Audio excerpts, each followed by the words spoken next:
সারা ডিসিতে আছি আমরা আজকে এখানে মাথা ছেড়ে প্রায় 53 জন ফ্যামিলি থেকে 135 ভোটার ভারতীয় জনতা পার্টিতে যোগদান করে। আমাদের মাননীয় সভাপতি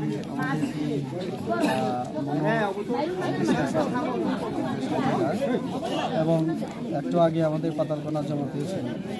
তো সবার বক্তব্য যে ত্রিপুরা মাথায় অনেক আশা স্বপ্ন নিয়ে তারা ত্রিপুরা মাথায় জয়েন করেছিল অন্যান্য দল থেকে একটা সময়, কিন্তু 3 বছরের মধ্যেই এডিসিতে পাওয়ারে আসার পরে না থানচা না কোনো কিছু স্বপ্ন পূরণ।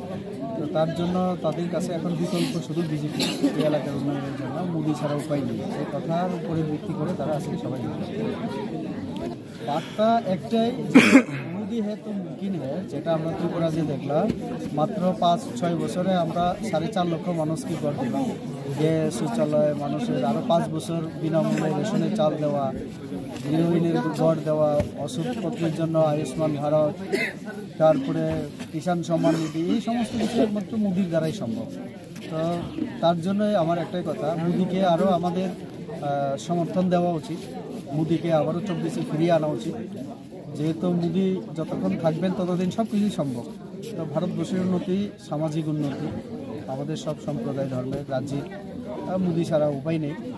আগামীকাল 22 জানুয়ারি বিতর্কিত রাম মন্দির বলে অনেকে প্রচার করত, হিন্দু এবং মুসলিমের মধ্যে দাঙ্গা হবে বিজেপির কারণে, নানান অভিযোগ ছিল। আগামীকাল রাম মন্দিরের শুভ উদ্বোধন হতে চলেছে, রামজি মন্দিরে করবেন, প্রাণ প্রতিষ্ঠা হবে কাল। তো সারা বিশ্ব আজকে মোদিজির কথায় বিশ্বাস করতে শুরু করেছেন যে নরেন্দ্র মোদীর পক্ষে সব কিছু সম্ভব। না খুন হলো না দাঙ্গা হলো, আজকে রাম মন্দিরও হবে, আগামীতে বাবরি মসজিদও হবে। তো এরকম সমাধান কে দিতে পারল না? 75 বছরের স্বাধীনতার পর একমাত্র আমরা নরেন্দ্র মোদীর নেতৃত্বে 370 ধারা তুলে কাশ্মীরের শান্তি, বিশ্বে ভারতের যে নেতৃত্ব আজকে সবাই স্বীকার করছে।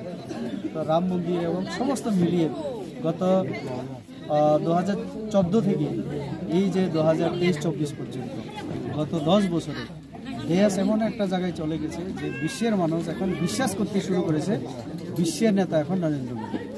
কাজে ভারত এগিয়ে যাচ্ছে, আমাদের সমাজও এগিয়ে যাচ্ছে।